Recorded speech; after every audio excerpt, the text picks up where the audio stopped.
네, 안녕하세요, 여러분. 스스로 매력적이라고 생각하는 전재랑 전도사입니다. 오늘 이제 통합공과를 진행하려고 하는데요. 저희가 이제 통합공과를 이제 처음에 목사님께서 기도에 관해서 해주셨고, 그다음에 이제 백효윤 전사님께서 그 사도신경에 대해서 해주셨고, 그다음에 이제 한지향 전도사님께서 성경에 대해서 해주셨습니다. 그래서 이제 제가 그 흐름을 쭉 보다가 지금 이 코로나 시대와 이 고등부의 흐름과 또 이렇게 했을 때 어떤 것을 하면 좋을까요? 라고 생각을 했을 때 여러분에게 예배에 관해서 한번 이야기를 하면 좋겠다라는 생각이 들었습니다. 온라인 예배가 또 드려지고 지금만큼 예배에 대해서 여러 가지 얘기가 오고 가는 시점이 또 시대가 없는 것 같습니다. 그래서 우리가 예배가 무엇인가, 예배는 도대체 왜 드리는가, 예배 때 우리는 어떤 마음을 가져야 하는가, 여러 가지 정의할 수 있지만 오늘은 한 가지 또 관점으로 한번 이야기해 보려고 합니다. 네, 우선은 여러분은 지금 이 유튜브를 시청하고 또 함께 예배를 드리는 여러분은 예배를 무엇이라고 생각하나요? 예배라고 하면은 어떻게 정의를 내리고 싶으신가요? 우리 유튜브로 보시는 분들은 제가 핸드폰을 가지고 올라왔습니다. 그래서 아주 예배에 대해서 본인의 정의를 잘 내려주신, 난 예배가 이런 거라고 생각한다 라고 댓글을 잘 달아주시면 제가 읽어드리고 또 선물도, 소정의 선물을 드리도록 할 테니까 한번 올려주시기 바랍니다. 이게 댓글이 이제 딜레이가 있어가지고 저는 진행을 하고 여러분 올라오는 댓글은 나중에 또 확인하도록 하겠습니다. 제가 예배가 무엇일까 이렇게 고민을 하다가 그렇다면 나의 경험에 비추어 한번 봐보자. 내가 생각하는 예배는 무엇일까? 그때 이제 제가 경험한 예배 중에 그럼 가장 좋은 예배는 무엇일까? 이렇게 고민했을 때 물론 이제 가장 어렵고 가장 힘들고 정말 그 예배 자리에 가기만 하면 눈물이 나고, 우리 선생님들은 이런 경험 있으실 거예요. 정말 그 예배 자리에 그 나가기만 해도 하염없이 눈물이 흐르는 그 순간들이 있으셨을 겁니다. 그때마다 그 예배 자리에 나가는 것이 정말 기대되고 사모되고, 또 이렇게 힘들고 어려운 순간뿐만이 아니라 어떤 때는 하나님 만나고 하나님 말씀 묵상하는 게 너무 기쁘고 즐거워서 예배 시간을 드리는 것 자체가 너무 평안하고, 이 예배 안에 들어와 있는 것이 정말 어머니 품 안에 들어와 있는 것처럼 편안하고 즐거울 때가 저에게 있었습니다. 그렇다면 우리는 예배를 무엇이라 생각해야 할까? 이렇게 예배가 좋은 면만 있을까? 네, 또 그렇지 않은 면도 있죠. 우리는 예배를 또 어떻게 생각하고 있습니까? 어떤 사람들은 현실에 너무 동떨어져 있다 생각하는 것 같기도 해요.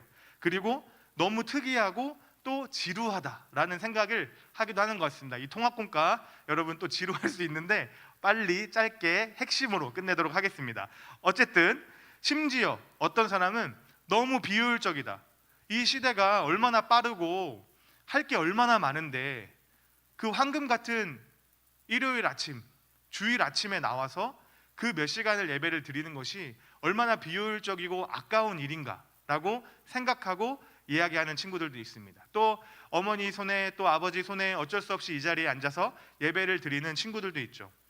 그러면 우리는 예배를 어떻게 생각하고 예배를 무엇이라 생각해야 될까요? 우리가 쉽게 예배를 내면의 묵상이나 또 그리고 그냥 찬양을 부르고 그냥 기도하고 그냥 말씀을 듣는 거로만 생각할 수 있는데, 과연 우리가 예배를 어떻게 정의하고 예배를 어떻게 마음에 새겨야 되는지 함께 보면 좋겠습니다. 한번 우리 PPT를 한번 띄워주시겠어요? 네, 제 얼굴 한번 띄워주시기로 약속했는데, 네, 감사합니다. 이렇게 여러분 집중을 위해서 제가 한번 준비했습니다. 여러분 저도 보고 이렇게 PPT도 보고 이렇게 하시라고, 네, 예배 속으로 한번 우리 들어가 보면 좋겠습니다. 한 번 더 눌러주세요. 네, 진정한 예배자가 되고 싶습니까, 여러분? 네, 여러분 누구든지 지금 신체 조건과 이렇게 시력, 청력, 경력을 보시면 누구든지 예배자가 될 수 있습니다. 다만 우리가 어떤 마음과 어떤 생각으로 이 예배를 준비하냐, 그것이 가장 중요하겠죠. 다시 한번 넘겨주세요. 네, 예배가 무엇인가요? 예배가 무엇인가요? 했을 때 가장 올라오는 질문 중에 하나는 예배는 그냥 설교가 다가 아닌가요? 이런 말들이 올라옵니다. 여러분, 예배는 설교가 다일까요? 또 다른 질문은 예배는 왜 드리나요? 도대체 왜 우리는 주일을 지키나요? 주일은 무슨 의미인가요? 예배를 드리는 이유는 무엇일까요? 왜 예배를 드려야 하는가요? 이런 질문들이 이제 들게 됩니다. 그래서 제가 이 질문들을 열심히 고민하면서 어떻게 답해야 될까, 또 이 질문에 대해서 하나하나 또 답을 할 수도 있지만 우리가 한 가지 어떤 관점으로 예배에 대해서 생각을 해보고 또 고민해 보면서 이 문제들을 여러분이 스스로 또 풀어갔으면 좋겠습니다. 그래서 오늘 그렇게 해볼 텐데 댓글이 올라왔습니다. 예배, 워십, 이건 그냥 단어만 바꾼 백현 전사님의 감사합니다. 그리고 한기훈 학생이 하나님의 임재, 하나님의 임재, 네, 괜찮습니다. 하나님의 임재 좋습니다. 김소연 학생이 눈을 들어 하나님을 바라보고 사랑과 기쁨으로 영광을 올려드리는 시간. 눈을 들어 하나님을 바라보고 사랑과 기쁨으로 영광을 올려드리는 시간. 정말 좋은 단어들이 많이 들어가 있는데요. 김소연 학생이 눈을 내릴 때도 있는데 눈을 들어 하나님을 네, 아무튼 여기까지 하겠습니다. 네, 두 친구 너무 좋은 또 이렇게 예배에 대한 정의를 내려주셔서 감사하고 제가 또 소정의 선물을 드리도록 하겠습니다. 네, 계속 진행해 보면 한 번 더 눌러주시면 제가 세 가지를 한번 준비해봤습니다. 첫 번째는 예배는 은혜의 자리에 우리가 응답하는 것이다 라는 정의를 한번 제가 이제 이용해봤습니다. 하나님께서 우리에게 은혜를 주셨습니다. 여기서 말하는 은혜는 여러 가지 의미가 될 수 있겠지만 오늘 목사님께서 설교해 주신 은혜도 될 수 있고 또 그것과 포함해서 하나님이 우리에게 구원의 은혜를 베풀어 주셨습니다. 예수님이 죽으시고 부활하심으로 말미암아 하나님과의 관계 안에서 우리가 다시 한번 하나님께 받아들여지고 우리가 우리를 받아들일 수 있고 용납할 수 있는 관계가 되었습니다. 우리는 그것을 또 구원이라고 이야기하기도 합니다. 그것이 너무 기쁘고 너무 즐겁고 그 안에서 하나님께서 그것을 표현하고 우리가 응답하라고 이 예배의 자리로 부르시는 것입니다. 그래서 우리가 이 예배에서 제가 응답이라는 단어를 썼잖아요. 이 자리가 은혜의 자리이기 때문에 우리는 그것에 반응하는 겁니다. 그것에 응답을 하는 겁니다. 여러분 어떻게 응답하세요? 우선 마음으로 응답할 수 있겠죠. 하나님 오늘 제 마음을 하나님께 올려드리겠습니다. 제가 찬양하겠습니다. 하나님 은혜에 즐거워하겠습니다. 이렇게 제 마음을 표현할 수 있겠죠. 또한 저희가 사도신경을 문답식으로 진행하면서 우리가 일어나는 게 참 귀찮죠. 하지만 일어나서 그것을 표하고 이야기하는 것이 우리의 또한 응답일 수 있습니다. 네. 우리가 이렇게 은혜의 자리에 하나님께서 베풀어 주신 은혜의 자리에 우리가 기쁨과 즐거움의 응답으로 반응하는 예배, 이렇게 예배가 드려졌을 때 우리의 예배는 어떻게 하고 우리는 어떤 자세로 이 예배에 나와야 할까요? 두 번째는 하나님에게 나의 삶의 주인의 자리를 내어드리는 자발적인 항복이다. 이 문장을 한번 이렇게 써봤는데요.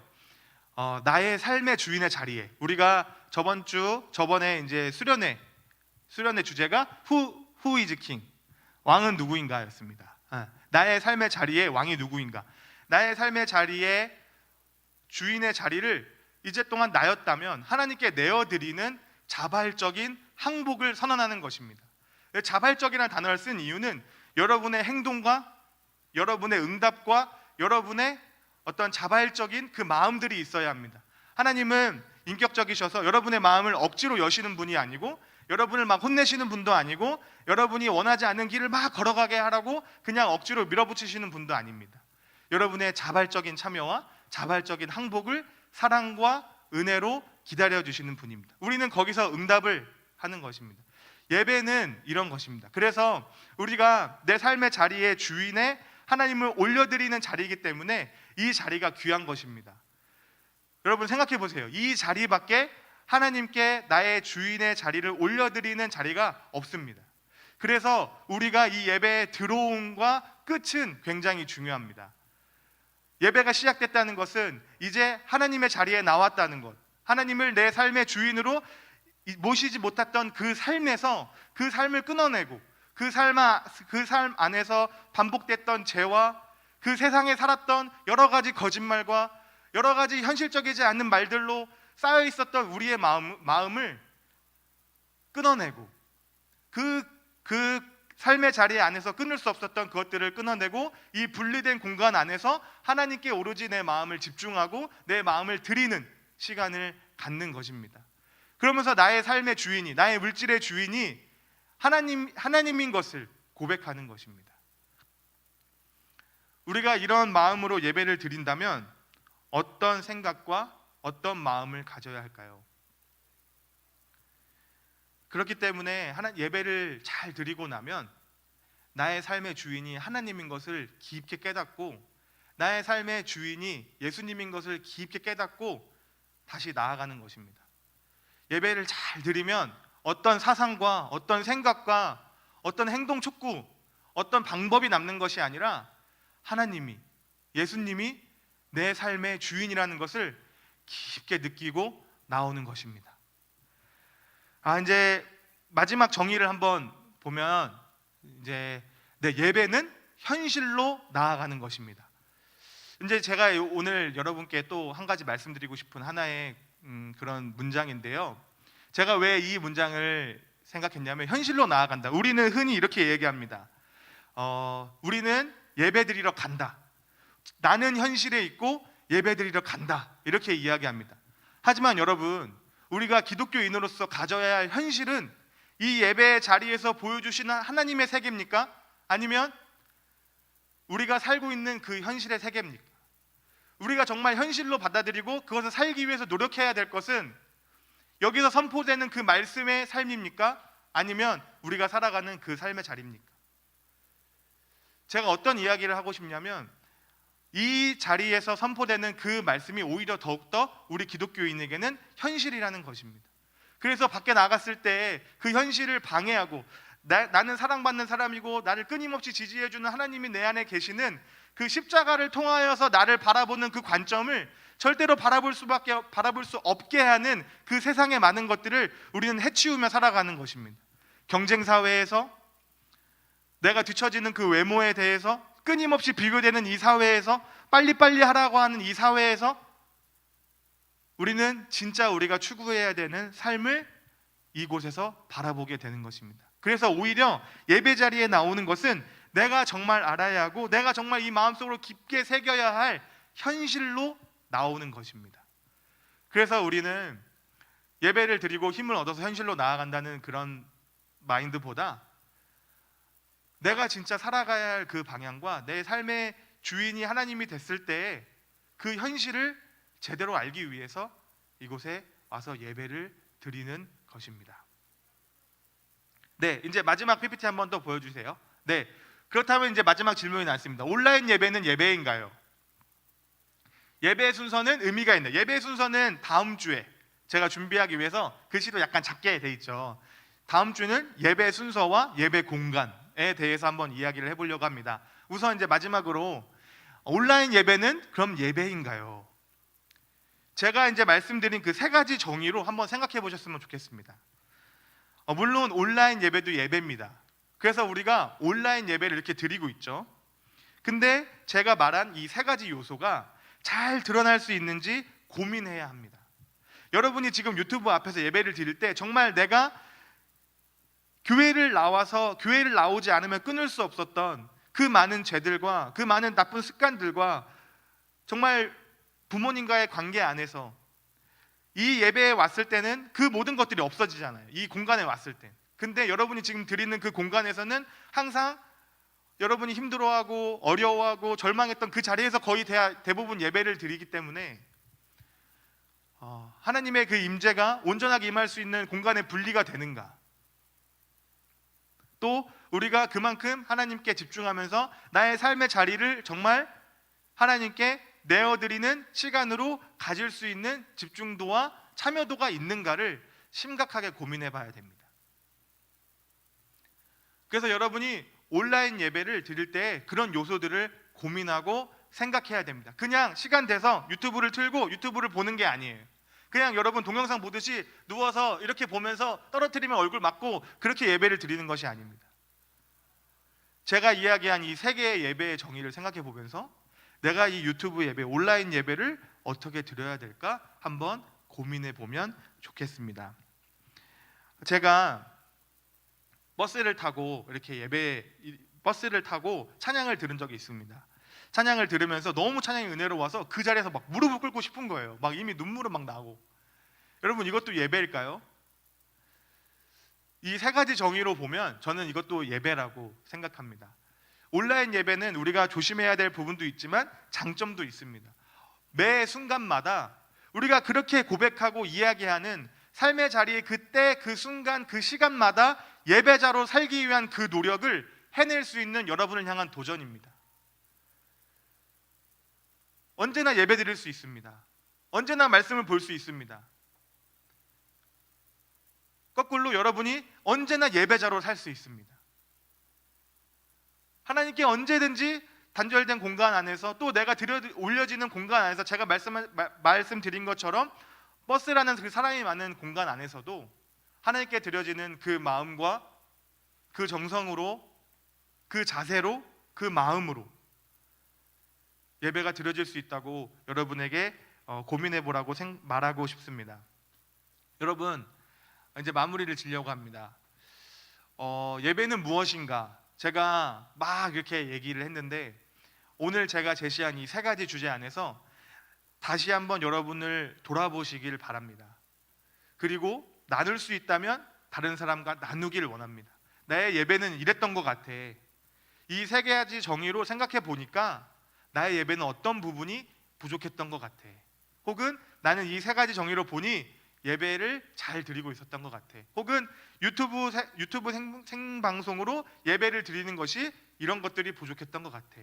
스스로 점검해보고 또 나눌 수 있으면 나누면 좋겠습니다.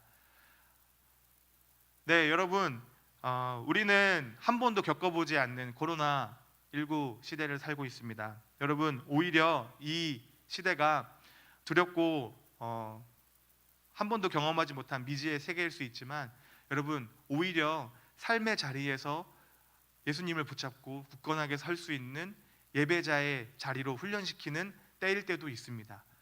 우리 다음 주에는 예배 공간과 예배 순서에 대해서 함께 이야기해 보도록 하겠습니다. 통합공과 마치겠습니다. 감사합니다.